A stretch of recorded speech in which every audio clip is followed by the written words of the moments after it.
Traditionnellement, le circuit des Ardennes est une des plus belles compétitions du pays, du moins en ce qui concerne le parcours. Au niveau des participants, c'est généralement moins brillant, mais cette fois, il y avait tant de nouvelles choses à voir que Dinan rendit tout le monde curieux. Il y avait le début de la Coupe Peugeot, la nouvelle édition de la Toyota Starlet Cup et surtout la présence de la nouvelle Delta de Sneyers. Mais ce cru très gazellé ne fut pas du meilleur tonneau.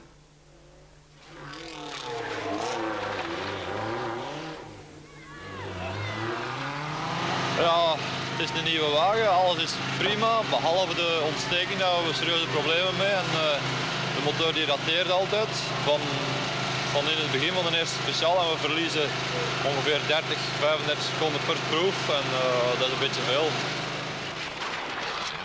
Vital Budo avait préparé une toute nouvelle Renault 11 Turbo et déniché un nouveau sponsor. En Belgique toutefois, les tractions avant ne sont pas privilégiées. Et tel fut aussi l'avis de l'invité britannique Simon Davison au volant d'une VW Golf 16 soupapes, une voiture officielle.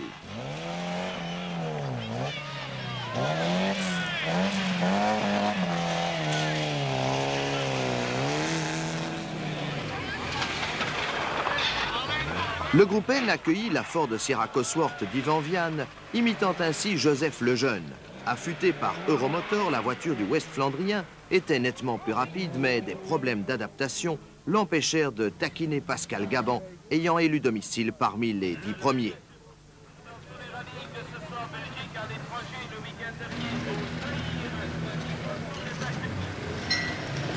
Ça allait, mais bon, ah, mais bon, c'est loin. Ça ne bloque pas. Guy Colsoul était secondé par Philippe Drouven, tandis que son ex-équipier Alain Lopez rejoignit les rangs du groupe N avec Georges Van Osten comme copilote. Cependant, face au Mazda de Demévius et surtout de Gabon, il n'y avait provisoirement rien à faire. Une bonne partie du spectacle était assurée par les deux Corolla rivales, du jeune Renaud Verreit et de Jean-Pierre Van de Wover, plus aguerri et ancien champion national du groupe N. Côté Opel, la bagarre était encore plus rude. La REP dut revenir de loin après une crevaison, mais Millicen, Colsoul et Goudezeune se chargèrent ensemble d'un beau feu d'artifice, sans toutefois pouvoir inquiéter les équipes de tête. Ce n'était pas le cas de Bernard Münster. Au départ, on l'avait donné perdant sur un tel parcours, mais c'est à peine s'il dut s'incliner devant l'Alpha 75 Turbo, nettement plus puissante, de Thierry Reginster.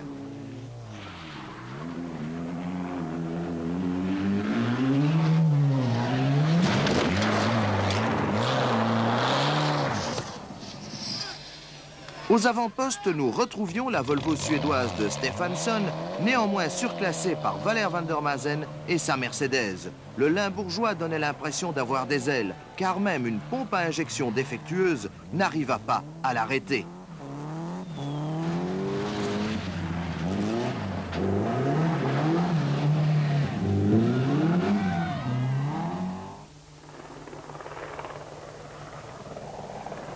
Hélas, 2 épreuves de classement plus loin, le moteur de la Mercedes rendit l'âme.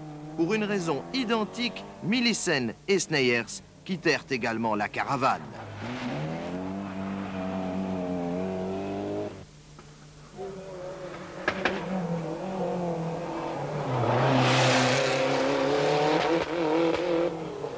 Stefansson, le bienheureux, se pointa au départ de l'épreuve sur le circuit d'Achen. Il était virtuellement hors de portée, tout comme Pascal Gabon en groupe N. Yvan Vianne réussit le meilleur temps général à Achen, mais le retard sur l'homme de tête du clan Mazda était devenu trop important.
de classement allait également arbitrer le duel des Toyota Corolla, puisque Renault Verreit défonça son train avant et perdit beaucoup de temps.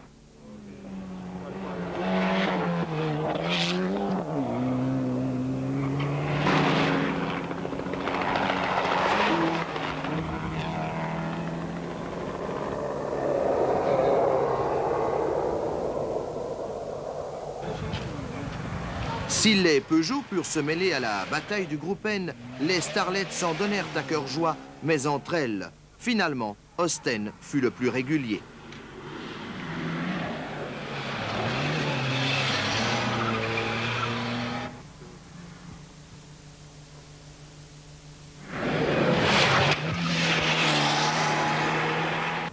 Il y avait 5 groupes B seulement au départ de cette deuxième manche du championnat. Et ce ne fut donc pas une surprise si Flory Rotart vogua sans problème vers la victoire, malgré des crevaisons, comme c'est le cas à l'image.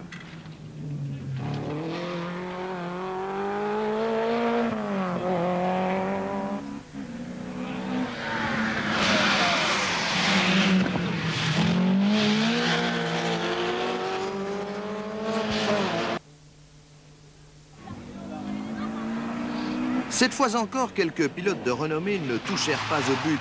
Lareb cassa le pont arrière de son Opel, Vian y laissa l'embrayage et Alain Lopez un cardan.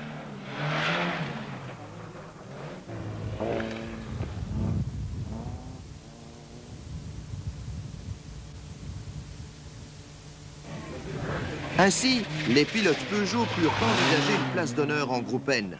Timmers fut le plus véloce, mais Mast et Schmidt s'annoncèrent comme les concurrents en vue de la coupe.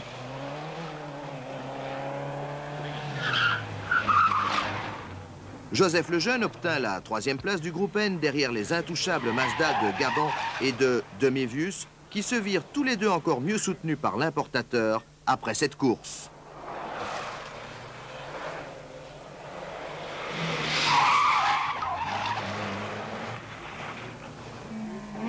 Jean-Pierre Van de Wover fit une belle démonstration avec sa Corolla de 1600 cm3 seulement. Sur ce parcours rapide, il ne put pas opposer de résistance significative tant à Budeau qu'à Reginster, mais ces deux-ci connurent pas mal de problèmes. Cela ne les empêcha pas d'envisager l'avenir avec sérénité.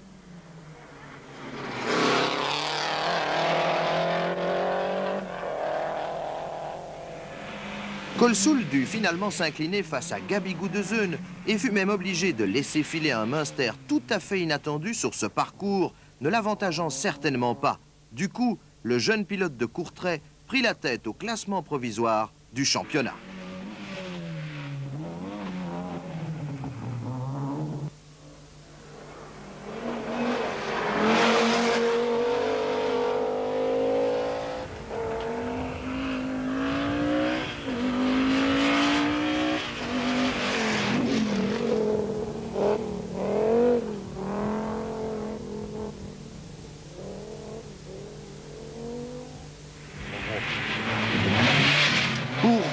Inge Stefansson Dinan fut synonyme de première victoire belge, mais cette journée laissera d'autres traces moins heureuses dans les mémoires.